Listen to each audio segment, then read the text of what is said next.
Bonjour et bienvenue sur Explore, le podcast d'Exploring Happy. Je suis Hélène Schmidt, votre hôte, qui va vous parler de connaissance de soi, de design humain, d'entrepreneuriat conscient, de développement professionnel et personnel et de spiritualité. Ce podcast correspond à ma vision de la vie, profond et sérieux tout en étant léger et joyeux, intègre, authentique, enthousiaste et passionné. Il est fait de partage d'expériences, d'enseignements, de conseils et d'opinions personnelles, qui dansent autour des différents sujets évoqués. Exploring Happy, c'est une approche qui vous propose une plongée dans la connaissance de soi, au service de votre développement professionnel et bien au-delà. Alors, installez-vous confortablement. Nous partons ensemble en exploration.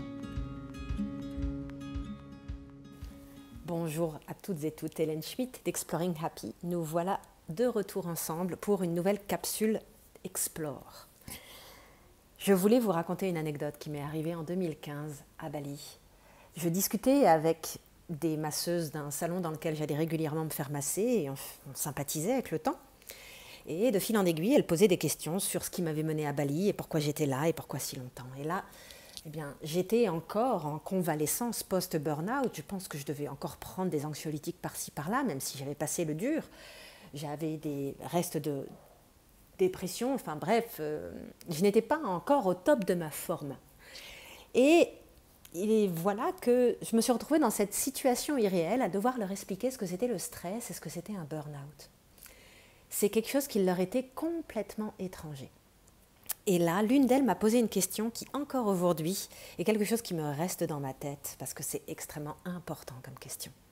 Elle m'a dit, mais en fait, vous n'avez pas le droit d'être paresseux.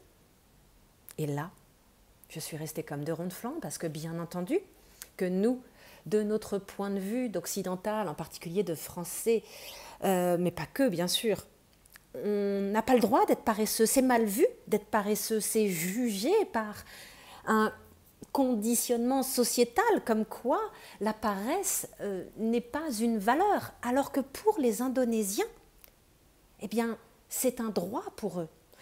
Si vous êtes déjà venu en Indonésie, en particulier à Bali, vous avez peut-être remarqué que des fois vous arrivez à l'accueil d'un hôtel et vous avez l'impression qu'il n'y a personne, mais en fait la personne est allongée sur le sol derrière le comptoir de l'accueil de l'hôtel. C'est comme ça que ça se passe ici. Soit ils sont en train de faire une sieste ou ils glandent sur leur téléphone et dès qu'ils peuvent ils font des pauses et il y a une autre manière de vivre. Ça ne veut pas dire qu'ils ne travaillent pas dur, ça veut juste dire que dans leur moment de travail, que ce soit dans leur job salarié ou dans leurs obligations au niveau de leur communauté, eh bien, il y a une lenteur, il y a une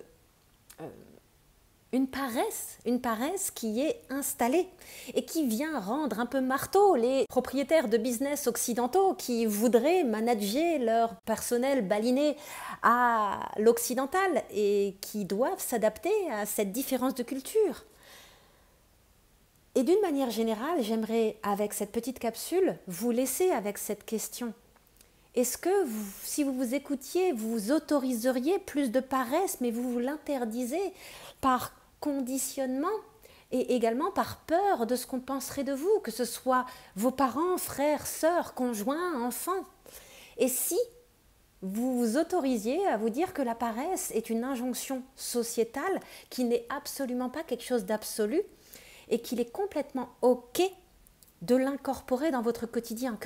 En particulier, si on regarde ça sous l'angle du design humain, eh bien, on a tous le droit à la paresse, en particulier les types non énergétiques, puisqu'on va associer en fait le fait de ne pas être paresseux avec le fait de faire constamment. Et ça vient inviter une autre réflexion. Est-ce que vraiment il convient de faire pour ne pas être paresseux? Qu'est-ce que c'est la paresse?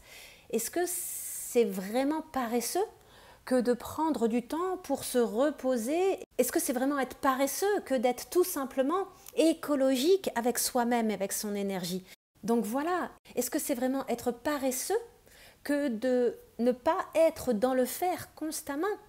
Est-ce qu'il y a d'autres manières d'être présent au monde, présent à soi, ou tout simplement dans un faire élargi? Et est-ce que finalement cette peur d'être qualifié de paresseux ou paresseuse n'est pas l'un des facteurs qui vient vous couper de vous-même, de votre essence, de la connexion à vos corps physiques, mental, émotionnels. Donc finalement, cette paresse n'est-elle pas une fuite en avant qui vous coupe de vous-même? Bref, je vous laisse avec cette réflexion et je vous dis à bientôt pour d'autres petites transmissions spontanées. Au revoir.